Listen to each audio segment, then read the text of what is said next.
दूसरी चीज ये है कि मैंने कल भी अनाउंस किया था, मैंने असाइनमेंट आपकी अपलोड की है। वो असाइनमेंट आप लोगों ने करके नेक्स्ट वेडनेसडे तक जमा करवानी है। So that was another thing. तो अगर किसी को नहीं पता तो वो LMS पे जाके असाइनमेंट जो है वो चेक कर सकता है। अच्छा,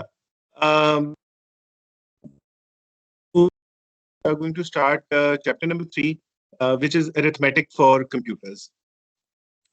तो इस चैप्टर के अंदर हम लोग ये देखेंगे कि जो बेसिक अरिथमेटिक हमारे फंक्शंस हैं, ऐड, सब्ट्रैक्ट, मल्टीप्लाई, डिवाइड, ये किस तरह से हार्डवेयर के ऊपर इम्प्लीमेंट होता है कंप्यूटर्स में, इनके क्या एल्गोरिथम्स होते हैं।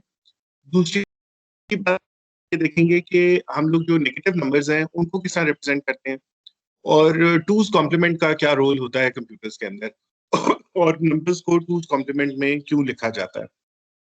तो इसमें कुछ चीजें रिवीजन होंगी आपके का कोर्स था उससे रिलेटेड शुरू की स्लाइड्स में, और उसके बाद हम लोग जो है फर्दर आगे देखेंगे कि एल्गोरिथम्स हम लोग क्या इस्तेमाल करते हैं।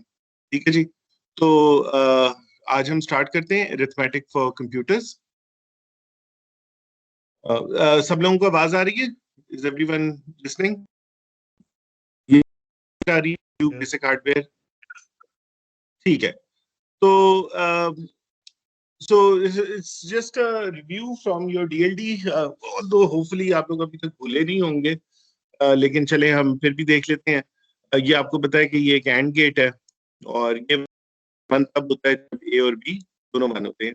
ये और गेट है, ये वन तब होता है जब ए या बी इनमें से कोई एक वन होता है या दोनों वन होते हैं। ये इन्वर्टर है, ये सिर्फ इन्वर्ट कर देता है वैल्यू को। तो ये हमारा मक्स है। मक्स जो है वो कंप्यूटर्स में माइक्रो प्रोसेसर के अंदर बहुत ज्यादा इस्तेमाल होता है।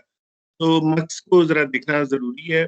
मक्स की यहाँ पे 2 to 1 मक्स है, दो इनपुट्स हैं ए और बी, और एक इसकी डेटा सिलेक्टर लाइन है। डी से मुराद है डेटा सिलेक्टर, और सी इसकी आउटपुट है। तो डी जब 0 होगा तो जो भी ए पे डेटा होगा वो सी के ऊपर अपीयर हो जाएगा, और जब डी को आप बंद करेंगे तो बी के ऊपर जो डेटा होगा वो सी पे अपीयर हो जाएगा। ये जो वन है ये इंडिकेट यही कर रहा है कि जब आप डी को 1 करेंगे तो बी कनेक्ट हो जाएगा सी के साथ, और जब डी को आप 0 करेंगे तो ए कनेक्ट हो जाएगा सी के साथ। तो अगर आपके पास दो मुख्तलिफ डेटा सोर्सेज हों लेकिन हो आपके पास, तो फिर आप मक्स को इस्तेमाल करते हैं उसको कनेक्ट करने के लिए। मक्स जो है वो ये 2 to 1 है, लेकिन मक्स 4 to 1 भी हो सकता है, 8 to 1 भी हो सकता है, 100 to 1 भी हो सकता है। उसके अंदर कोई इनपुट्स की वो नहीं है। जितनी ज्यादा इनपुट्स होंगी उतनी ज्यादा सिलेक्ट लाइंस हो जाएंगी। अगर आपकी 4 इनपुट्स हैं ए बी सी डी, तो आपकी 2 सिलेक्ट लाइंस हो जाएंगी, और 0 0 के ऊपर ए सिलेक्ट होगा, 0 1 पे बी, और 1 0 पे सी, और 1 1 के ऊपर डी। दूसरे हम इस तरह की भी मकसद देखेंगे जिसमें ये जो लाइन है ये यहाँ पे तो सिंगल बिट को इंडिकेट कर रही है, लेकिन हो सकता है कि ये पूरी लाइन जो है ये 32 बिट्स को इंडिकेट करती है, और ये लाइन भी 32 बिट्स को इंडिकेट 32 बिट्स को ही इंडिकेट करती हो। तो आप जब सेलेक्ट करेंगे तो ए की 32 बिट्स जो हैं वो कनेक्ट हो जाएंगी उसके साथ, सी के साथ, और अगर आप दूसरी तरह सेलेक्ट तो वो कनेक्ट हो जाएगी जी। इस तरह से। तो एनी क्वेश्चंस ऑन दिस?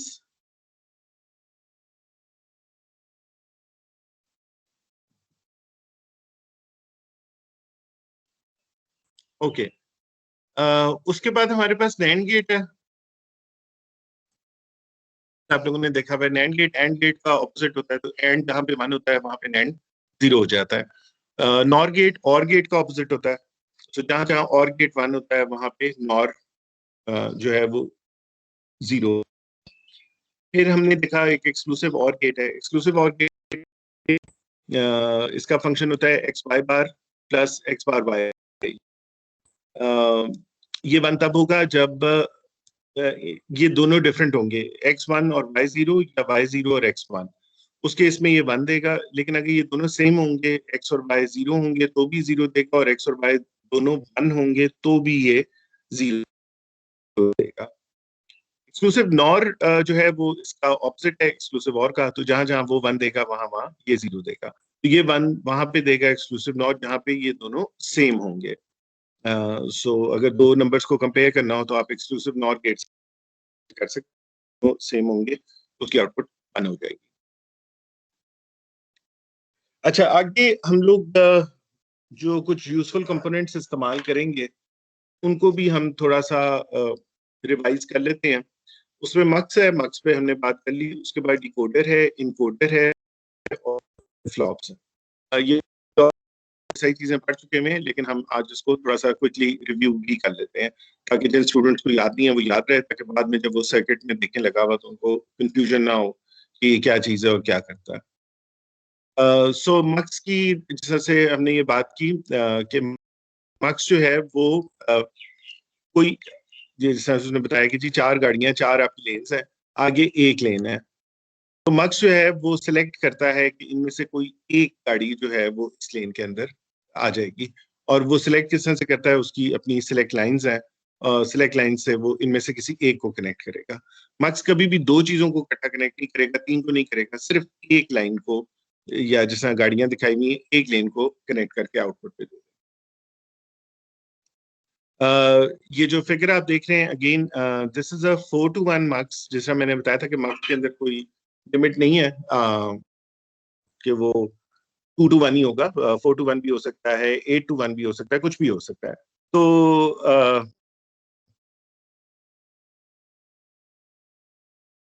एक सेकंड, जरा मुझे 2 मिनट दीजिएगा।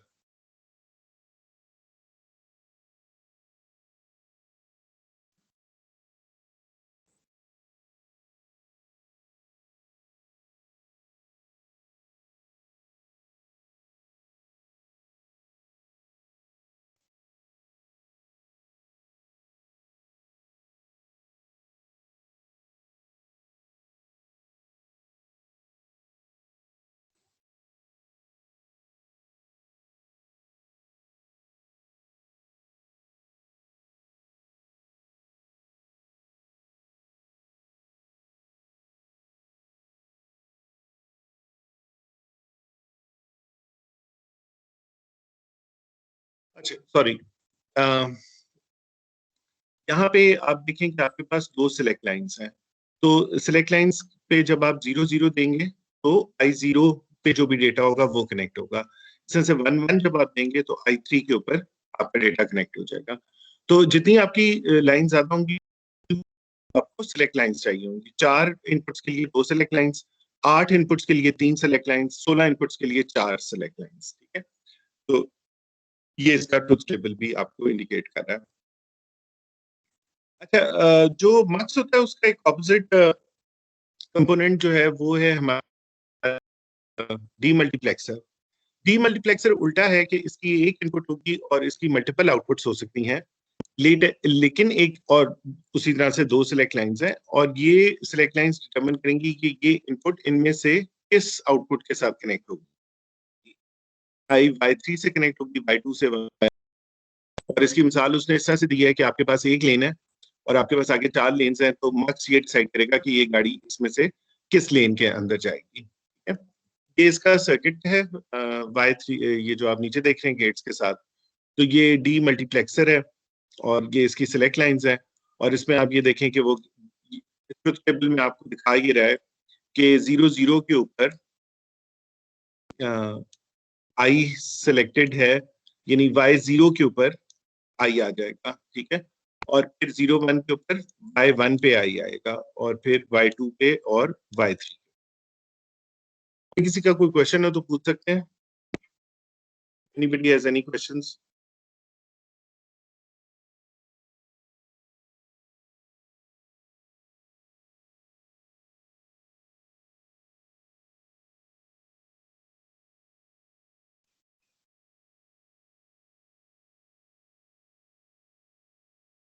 Know questions?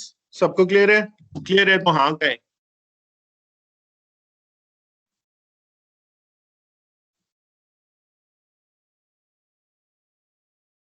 हाँ भी कोई नहीं कर रहा। कोई बैठा हुआ भी है क्लास में सर क्या नहीं?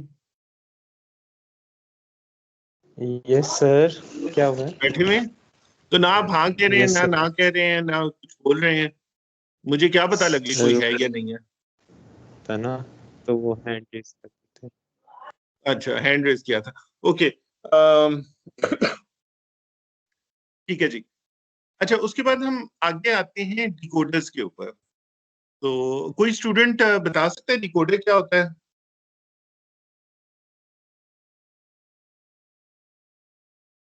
सर वो वन मतलब जो इनपुट दी जाती है ना उसको कन्वर्ट कर देता है। सर जैसे पीछे से 0 0 आ रहा है तो उसने डिकोड करके 0 वाली चला देनी है लाइट, मतलब स्विच 1 ऑन कर देगा। ठीक है। इसी तरह 0 1 हुआ तो Y1 चल जाएगा, 0 2 हुआ तो सॉरी 1 0 हुआ तो Y2 और Y3 ऐसे होगा। जी बिल्कुल बिल्कुल यस। सही है। ये देखें, ये दिखा रहा है, it extracts information from the code. Code से मुराद है कि यहाँ पे आप जो भी कॉम्बिनेशन देंगे उसके मुताबिक इनमें से कोई एक लाइन को वो हाई करेगा। तो x1 और x0 यहाँ पे हमारे इनपुट्स हैं, और इनको जब हम 0 0 देंगे तो ये वाली लाइन ऑन हो जाएगी, और लेट्स से यहाँ पे 0 लिखा हुआ आपको नजर आएगा। फिर जब हम इसको 0 1 देंगे तो ये वाली लाइन ऑन हो जाएगी, 1 0 देंगे तो 2 ऑन हो जाएगा, और 1 1 के ऊपर 3 ऑन हो जाएगा। तो इनमें से किसी एक लाइन को डिकोडर जो है वो ऑन करता है। ये बात आपने याद रखनी है कि डिकोडर कभी भी एक से ज्यादा बंद नहीं करेगा। अगर वो कर रहा है तो वो गलत है। So it will only turn on one of these lines depending on your input. So this is a 2 by 4 decoder. इसी तरह से हमारे पास 3 by 8 का भी डिकोडर, 16 का भी डिकोडर हो सकता है। ये हमारे हो गए। अच्छा, इसी का जो ऑपोजिट प्रोसेस है वो है इनकोडर का। ठीक है। इनकोडर जो है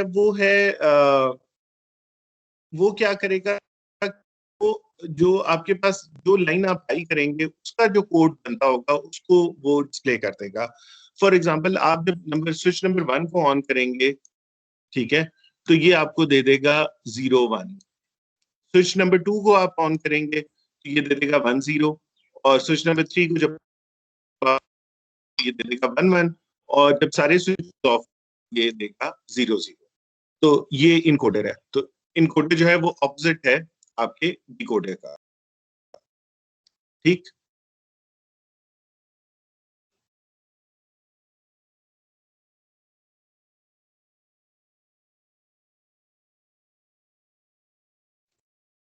चलें जी। सो सारे स्टूडेंट्स जो हैं वो पेपर पेंसिल निकालें। ठीक है। और ये एक प्रॉब्लम है बूलियन अलजेब्रा की रिव्यू प्रॉब्लम। इसमें वो कहते हैं कंसिडर लॉजिक फंक्शंस। सो कोई लॉजिक फंक्शन है, उसके 3 इनपुट्स हैं, ए बी और सी। उसकी आउटपुट्स हैं 3 आउटपुट, ई और एफ। यानी उसके 3 इनपुट्स हैं और 3 ही आउटपुट्स हैं। वो कहता है output D is true if at least one input is true. True का मतलब है 1, यानी कि जब ए बी 1 है तो डी 1 हो जाता है। यानी डी 1 तब तब होता है जब at least one input is true. यानी ए 1 है या बी 1 है या सी 1 है तो ये 1 होगा। इसके अलावा अगर ए और बी दोनों 1 है तो भी ये 1 होगा। ए और बी और सी तीनों 1 है तो भी ये 1 होगा, क्योंकि उसने कहा है कि at least one input is true. Output E is true if exactly two inputs are true. Output F is true only if all three inputs are true. आपने क्या करना है, show the truth table for these three functions. इसका truth table बनाए। यानी truth table की एक तरफ आपके इनपुट्स होंगे A B C, truth table के दूसरी तरफ आपके आउटपुट्स होंगे डी ई एन एफ। और आप उनका ट्रुथ टेबल बनाएंगे। Show the Boolean equation for these three functions. Show an implementation consisting of inverters and an or gates. ये अब आप लोगों ने ये प्रॉब्लम करनी है।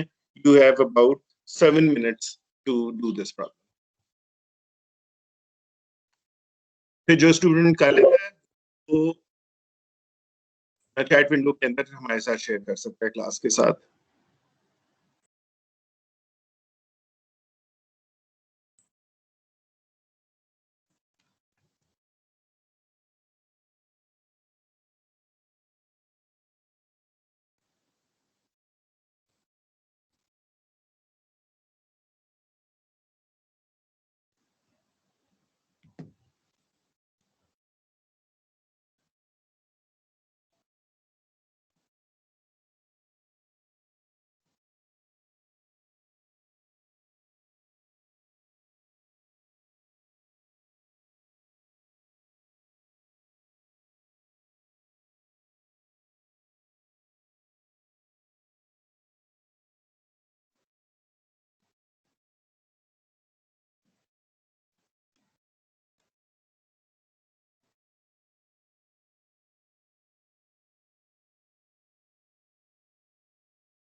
अगर किसी स्टूडेंट ने ट्रुथ टेबल बना लिया है तो वो शेयर कर सकता है।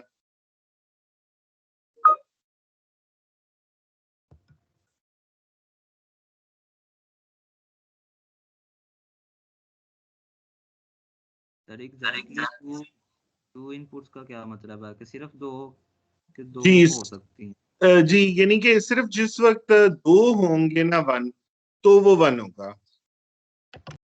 अगर तीन हो गए तो वो वन नहीं होगा।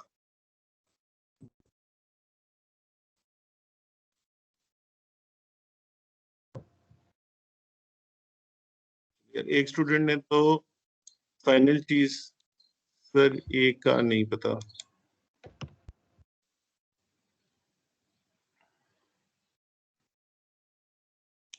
यार ये आपका ठीक है, ये आप अगर इसका ट्रुथ टेबल भी शेयर कर लेते तो बेहतर होता। 006 जो रोल नंबर है।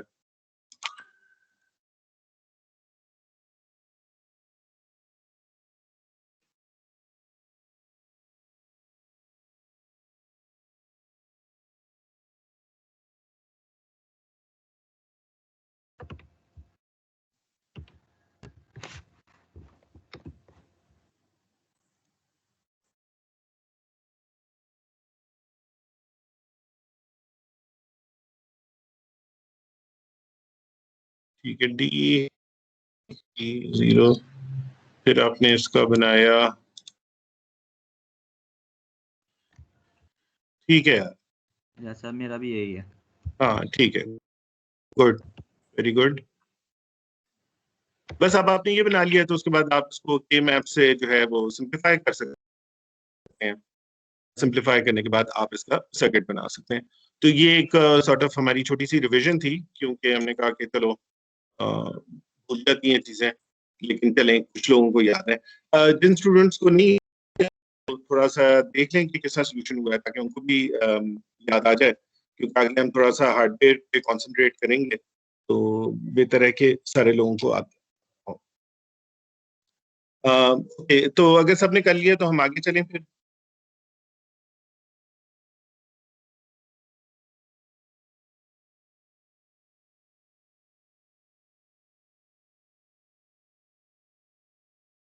चलें आगे चलते हैं। अच्छा, अब हम लोग मैं आपको थोड़ी सी ओवरऑल पिक्चर देता हूँ कि हम लोग करना क्या चाह रहे हैं। अब हम करना ये चाह रहे हैं कि देखें, आपकी जो इंस्ट्रक्शंस होती हैं जो आप सी में लिखते हैं, वो हमने अब समझ लिया कि वो असेंबली में आ जाती हैं। असेंबली के बाद हमने ये उसको देख लिया कि वो मशीन लैंग्वेज के अंदर आ जाती हैं। अब हमने ये देखना है कि वो जो मशीन लैंग्वेज है उससे हार्डवेयर किस तरह से इम्प्लीमेंट होता है, या हार्डवेयर को कंट्रोल किस तरह करती है वो इंस्ट्रक्शन। क्योंकि अल्टीमेटली तो आपकी सॉफ्टवेयर की लिखी हुई इंस्ट्रक्शन है हार्डवेयर को जाके चेंज करना और हार्डवेयर पे इम्प्लीमेंट करना होता है। ठीक है ना, तो there has to be some connection कि वो जो आपने लिखा कि add A plus B is equal to C, तो इसका मतलब कि अल्टीमेटली वो किसी एडर के अंदर है वो डेटा, और वो एडर दिया और वो आपको रिजल्ट आया और वो आपको सॉफ्टवेयर में नजर आ रहा है। कि वो जो ऑप कोड आपका 6 बिट्स का एक ऑप कोड है, वो किस तरह से कंट्रोल करता है हार्डवेयर को आपके सॉफ्टवेयर के। ठीक है, ये हर एक को क्लियर है कि अब हम क्या क्या समझने की कोशिश कर रहे हैं। नहीं क्लियर तो पूछ सकते हैं।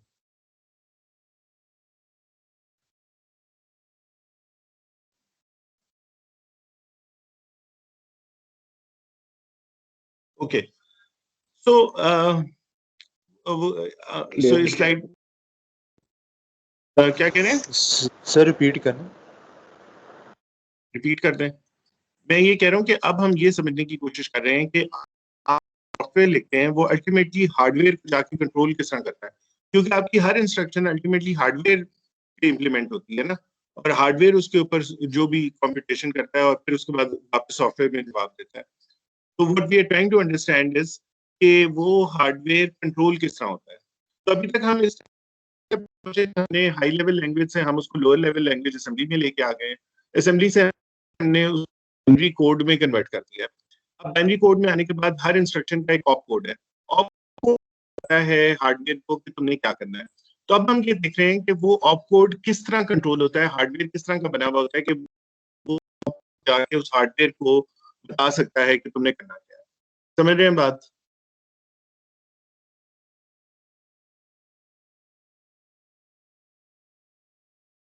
ठीक है जी, क्लियर हुआ? Yes sir. अच्छा, ये बिल्कुल इस तरह है जैसे आपके ब्रेन, आपका एक ब्रेन है, ठीक है ना। अब आपके ब्रेन एक सॉफ्टवेयर की तरह है। ओके, सो उसमें एक ख्याल आया कि यार मैं अपनी टांग से एक किक मारूंगा। अब अल्टीमेटली ये जो ख्याल है ये आपका सॉफ्टवेयर है, इसने किसी हार्डवेयर के थ्रू कन्वर्ट होना है।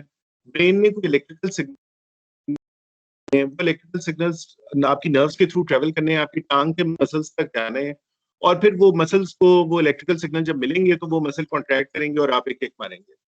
तो सो जो थॉट है उसको आप समझ सकते हैं कि वो आपका सॉफ्टवेयर है, लेकिन अल्टीमेटली उस सॉफ्टवेयर ने हार्डवेयर को पूरा कंट्रोल करना है, कोई इलेक्ट्रिकल करंट्स जनरेट करने हैं, कुछ करना है, तो वो हम समझने की कोशिश कर रहे हैं यहाँ पे। अच्छा, to warm up, let's build a logic unit to support and or instructions for MIPS 32-bit registers. तो वो कहते हैं कि अच्छा चले हम एज एन एग्जांपल एक लॉजिक यूनिट बनाएंगे हार्डवेयर के अंदर जो कि सपोर्ट करता होगा दो इंस्ट्रक्शंस को, एंड की इंस्ट्रक्शन और की। ये एंड है और लॉजिकल और की इंस्ट्रक्शंस है, उसको वो सपोर्ट करेगा। तो we'll just build a 1-bit unit and use 32 of them. तो कहता है कि हम लोग ना एक बिट का एंड ऑपरेशन करेंगे और एक ही बिट का और ऑपरेशन करेंगे, और उसके बाद हम उस तरह के 32 यूनिट इकट्ठे पैरेलल में लगा देंगे, तो फिर वो 32 बिट्स को इकट्ठा एंड या और कर सकेगा। तो वो कहता है कि अभी डब्बा है, वी डोंट नो कि इस डब्बे के अंदर क्या है, बट ही सेज के इसकी दो इनपुट्स हैं ए और बी, कि ये वो दो बिट्स हैं जिसको हम करना है या और करना है, और एक ऑपरेशन सिलेक्टर है, एक इनपुट है जो ये सिलेक्ट करेगी कि इन दो बिट पे एंड होगा या और होगा, और एक इसकी आउटपुट है जो इनको एंड और करके हमें आउटपुट दे देगी। अगर हम लोगों ने ये चीज बनानी हो तो हम किस तरह से बना कि एक यूनिट हो जो एंड भी कर सकता हो और भी कर सकता हो, दोनों ऑपरेशन कर सकता हो डिपेंडिंग ऑन सम बिट। तो पॉसिबल इम्प्लीमेंटेशन है यूजिंग अ मल्टीप्लेक्सर। अब आप ये देखें कि अगर आप इस सर्किट को देखें तो इसके अंदर हम लोगों ने एक 2-to-1 मक्स लिया, ठीक है, और 2-to-1 मक्स में हमारे पास चूंकि दो इनपुट्स हैं, एक इनपुट है जो कि इन दोनों को ए और बी को एंड कर रही है, और एक और इनपुट है जो इन दोनों को और कर रही है। तो दैट मीन्स कि ए और बी जैसे ही हम इस सर्किट पे अप्लाई करेंगे, यहाँ पे हमें एंड का आउटपुट मिल जाएगा और यहाँ पे हमें और का आउटपुट मिल रहा होगा। लेकिन हमने आउटपुट पे क्या देना है, ये ऑपरेशन यहाँ से सिलेक्ट होगा। सो जब मैं ऑपरेशन बिट को 0 करूंगा तो दोनों का एंड का रिजल्ट मेरे पास आ जाएगा, और जब मैं ऑपरेशन बिट को दूंगा तो दोनों का और का रिजल्ट मेरे पास आ जाएगा। ठीक है, तो इसका मतलब कि अगर मेरे पास एक बिट है और ये वो बिट कहाँ से आ रही है, ऑप कोड से। जैसे ऑप कोड आपका एक ही बिट का था, तो ऑप कोड हमारा वैसे तो 6 बिट का है आउटपुट था, तो जब आप आउटपुट 0 करेंगे तो वो आपको एंड दे देगा, जब आप आउटपुट को 1 करेंगे तो वो आपको और का ऑपरेशन कर देगा। उसके बाद हम 32 बिट्स को इकट्ठा करना चाहते हैं, तो हम इस पूरे यूनिट को, ये एक यूनिट था, तो इस तरह के हम 32 यूनिट ले लेंगे और उनको इकट्ठा लगा देंगे, और ए की पहली बिट इधर, बी की पहली बिट इधर, फिर ए की दूसरी बिट, बी की दूसरी बिट, फिर यहाँ पे ए की 32 बिट और इसकी भी 32 बिट। तो जब हम सिलेक्ट, और इन सब की जो सिलेक्ट लाइन है वो कॉमन होगी, तो जब हम 0 देंगे तो ये सारे के सारे एंड करेंगे, जब हम इसको 1 देंगे तो ये सारे के सारे और करेंगे, और आपके पास आउटपुट के ऊपर रिजल्ट आ जाएगा। तो ये इस तरह से आप कंट्रोल करेंगे एक ही हार्डवेयर यूनिट को कि वो ऐड भी कर सकता है और भी कर सकता है। ठीक है जी, क्लियर है?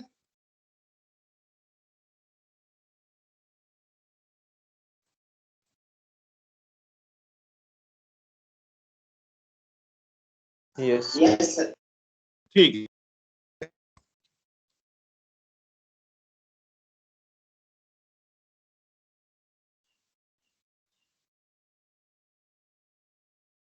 अच्छा, अब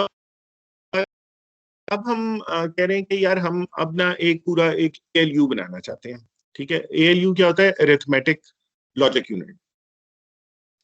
अरिथमेटिक लॉजिक यूनिट जो है वो यानी जिस तरह से कि उसका नाम सजेस्ट करता है, प्रोसेसर के अंदर वो अरिथमेटिक कर सकता है और वो लॉजिकल ऑपरेशंस भी कर सकता है, यानी कि वो ऐड सब्ट्रैक्ट मल्टीप्लाई डिवाइड भी करेगा और लॉजिकल जितने आपके ऑपरेशंस हैं एंड और नॉर एक्स और वगैरह वगैरह वगैरह वो भी सारा कुछ वो कर सकता है। ठीक है, तो अब हम इस तरह का एक एएलयू बनाना चाहते हैं।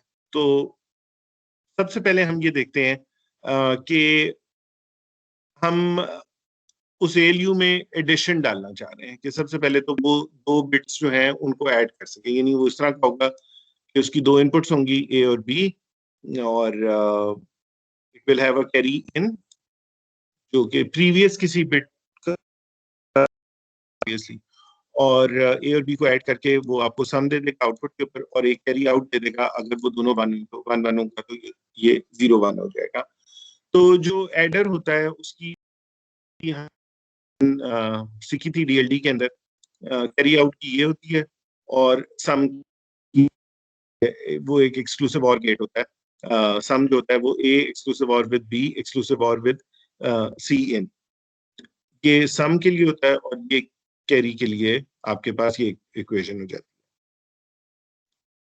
अब हम लोग क्या करना चाह रहे हैं कि हम चाह रहे हैं कि हम एक वन बनाए फॉर ऐड एंड और, यानी कि वो अब क्या क्या कर सके, ऐड कर सके, एंड कर सके और कर सके। ठीक है, और उसके बाद हम देखेंगे कि ये तो 1 बिट का कर रहा है, तो उसके बाद फिर हम 32 बिट का एएलयू किस तरह बनाएंगे कि वो 32 बिट को इकट्ठा ऐड कर सके या एंड कर सके या और कर सके। ठीक है, एनी क्वेश्चन सो फार?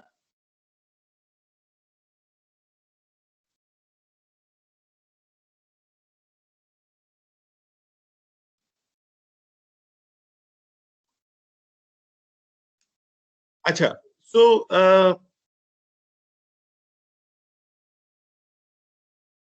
ये हमारा आ गया 1 बिट एडर। ठीक है, ये इसको हम लोग हाफ एडर कहते हैं।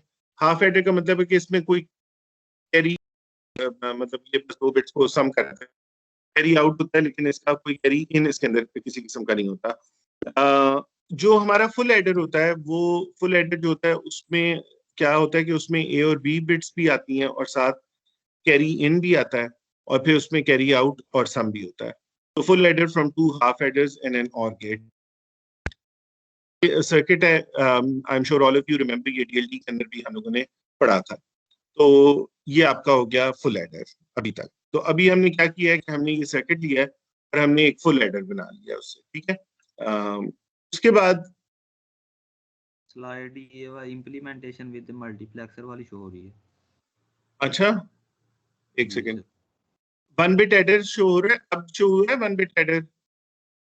No sir. No sir. अच्छा, मैं एक सेकेंड इसको ना वो, अच्छा मैं इसको वो करके दोबारा करता हूँ,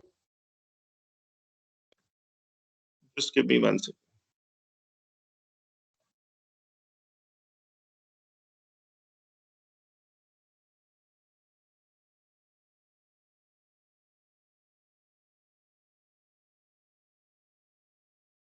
जी, अब 1 बिट एडर लॉजिक नजर आना शुरू हुआ। Yes sir. यस सर, अब आ रहा है। ठीक है, अच्छा, सो ये सर्किट है, मैं रिपीट कर देता हूँ 1 बिट एडर लॉजिक का। इसके अंदर हमारे पास ये जो आप लेफ्ट साइड पे देख रहे हैं ना, इसको हम लोग कहते हैं हाफ एडर। हाफ एडर से कैरी इन कोई नहीं होता, सिर्फ 2 बिट्स होती हैं जिनको हम ऐड करते हैं और सम और कैरी आउट आ जाता है। ठीक है, लेकिन ये हमारे लिए कोई यूजफुल चीज नहीं है क्योंकि नॉर्मली हमारे पास कैरी इन भी होता है किसी प्रीवियस बिट का। तो ये हमारे पास जो राइट साइड पे आप देख रहे हैं ये है हमारे पास फुल एडर, और फुल एडर जो है 2 हाफ एडर से मिला के बनाया है। तो इसमें ए बी और कैरी इन है और इसका आउटपुट है सम और कैरी आउट। लेकिन ये 1 बिट का फुल एडर है। 1 बिट से मुराद है कि ए भी 1 बिट है और बी भी 1 बिट है, दोनों बिट्स को वो ऐड कर देगा और अगर कोई कैरी इन होगा तो वो कैरी को भी लेके, तो ये तो हमारा हो गया एडर। ठीक है ना, अच्छा अब हम लोग क्या करते हैं कि हम जो है ना, हमने ये कहा था स्लाइड के अंदर कि हम एक ALU बनाना चाहते हैं, 1 bit ALU arithmetic logic unit, जो कि कर सके और ऐड कर सके। ठीक है, अब हम कि हम ये तीनों यूनिट्स यहाँ पे बनाएंगे। वो क्या जो एंड करता है, ये और करता है, और ये हमारा वो हो गया आपका एडर। ठीक है, और इन तीनों की जो इनपुट्स हैं वो बन गई, यानी ए और बी जो भी बिट्स हैं हमारी, वो एंड गेट पे भी अप्लाई हो जाएंगी, और पे भी, और एडर के ऊपर भी। ठीक है, और उसके बाद, और इसमें ये कैरी इन भी आ रहा है, यहाँ से फुल एडर है ये, और कैरी आउट भी जा रहा है, और इसको हम लोग कनेक्ट कर देंगे एक 3-to-1 मक्स के साथ, 3-to-1 मक्स के साथ। और यहाँ पे अब हमें 2 बिट्स चाहिए होंगी सिलेक्ट करने के लिए। वैसे तो 2 बिट्स के 4 कॉम्बिनेशन बनते हैं, लेकिन फिलहाल हमारे पास सिर्फ 3 ही यूजफुल चीजें हैं जो हमने यहाँ पे लगा दी हैं। तो वो 0-0 के ऊपर आपको रिजल्ट में दे देगा एंड, 0-1 दे देगा और 1-0 के ऊपर दे देगा ये ऐड का ऑपरेशन। तो अब आपका जो ऑप कोड है वो 2 बिट्स का हो गया है। ऑप कोड 2 बिट्स का है, और 0-0 जब आप उसको देते हैं तो वो उसका मतलब होता है कि वो उसने एंड करना है। जब 0-1 देते हैं तो उसने और करना है, और जब आप 1-0 देते हैं लेट्स से, तो उसने उसको ऐड करना है। तो ये आपके ऑपकोड के बिट्स हो गए। ये ऑपकोड के बिट्स इस मार्क्स की ये जो ऑपरेशन वाली इनपुट है इस पे अप्लाई हो गए, और उसके हिसाब से आपकी इंस्ट्रक्शन जो भी आपने जब ऐड लिखा था अपनी इंस्ट्रक्शन में, तो ऐड का हुआ था, वो आउटपुट स्पेसिफिक था इस मार्क्स के कंट्रोल के हिसाब से, और वो यानी मशीन लैंग्वेज में, और उसकी वजह से अब आपने एक वैल्यू बना लिया जो ये तीनों काम कर सकता है कोई भी डेटा के ऊपर। उसके बाद हम लोग ये करेंगे कि हम इसको ना रेप्लिकेट कर देंगे 32 बिट्स के लिए। यानी ये जो यूनिट हमने बनाया था, इसी को हम कट एंड पेस्ट करके 32 दफा लगा देंगे, और पहले यूनिट पे हम अपनी A0 B0 अप्लाई करेंगे, सेकंड पे A1 B1, और अंटिल होगी A31, और आपके पास इन सब के 32 बिट का ही रिजल्ट सामने आ जाएगा, और इन सब की कंट्रोल लाइंस कॉमन होंगी। तो ऑपरेशन आप यहाँ पे जब 0-0 देंगे तो ये सारे के सारे एंड करेंगे, जब आप 0-1 देंगे तो सारे और करेंगे, और जब 1-0 देंगे तो सारे के सारे ऐड करेंगे, और आपको रिजल्ट जो है वो आउटपुट के पे मिल जाएगा। अब आपका ये 32 बिट का ALU बन गया जो 3 मुख्तलिफ काम कर सकता है। ठीक है, क्लियर है किस तरह से हम हार्डवेयर बना रहे हैं?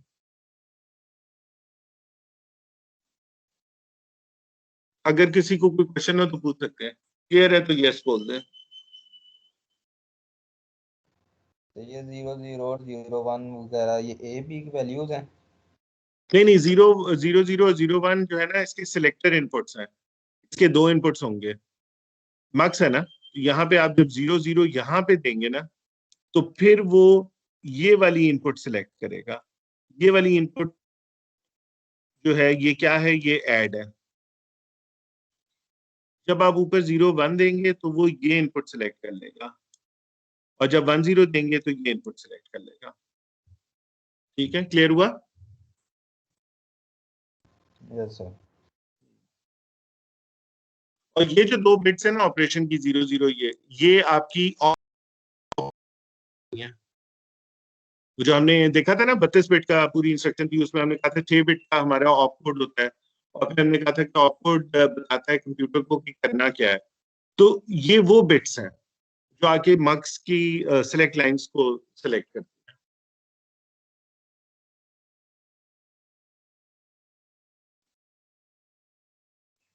ठीक है, फर्क सिर्फ इतना है कि उसमें 6 बिट्स की थी ऑप कोड, यहाँ पे सिर्फ 2 बिट्स का है, क्योंकि यहाँ पे हमारे ऑपरेशन ही 3 है। लेकिन जैसे जैसे ज़ाहिर है एक्चुअल प्रोसेसर में ऑपरेशंस बहुत ज्यादा होते हैं, तो वो 2⁻6 जो भी बनता है उसके हिसाब से वो select। तो अभी हमारे चूंकि 3 ही ऑपरेशन थे, तो हमें सिर्फ 2 बिट्स ही चाहिए थी ऑपकोड। ठीक है, ओके, सो ये तो हमारा सो इसका हम सिंबल इस तरह का बना देंगे, ये आपके सामने, ये एक ALU है। सो कंप्यूटर्स की डायग्राम्स आप जितनी भी देखें, उसके अंदर जो ALU है उसकी शेप इस तरह की होगी, ये जो यहाँ पे बनी हुई है। ठीक है, इसके इस तरफ ये इनपुट्स होंगे, और ये आपके आउटपुट होंगे, और एक उसकी एक नहीं यानी कई बिट्स की कंट्रोल लाइन होगी जो बताएगी उसे एलयू को कि भाई तुमने इसके ऊपर परफॉर्म क्या करना है। तो ए और बी वो आपका वो डेटा है। ए और बी कहाँ से आते हैं? ए और बी आ रहे होते हैं आपके किसी रजिस्टर में से, ठीक है। तो यहाँ तो हम ए और बी शो कर रहे हैं, लेकिन एक्चुअली सोर्स हमारी वो रजिस्टर्स होते हैं, T1 T0 या S1 S0 जो भी होते हैं, वो रजिस्टर्स के अंदर जो डेटा होता है वो ए और बी बन जाता है, ठीक है। और उसके बाद जो आपकी इंस्ट्रक्शन का ऑप कोड होता है वो यहाँ पे आ जाता है, और फिर एएलयू को पता लग जाता है कि भाई ये मेरा डेटा है और इसके ऊपर मैंने ये ऑपरेशन करना है, और वो फिर आपको आगे रिजल्ट देता है। तो ये है आपका एएलयू। तो जहाँ पे भी आप आगे ये इस तरह की फिगर देखें तो यू शुड नो कि दिस इज एक्चुअली एन। यहाँ तक कोई क्वेश्चन तो फिर हम अगला टॉपिक स्टार्ट करते हैं, ब्रेक ले लेते हैं, फिर अगला टॉपिक करते हैं। अभी तक कोई क्वेश्चन हो तो पूछ सकते हैं।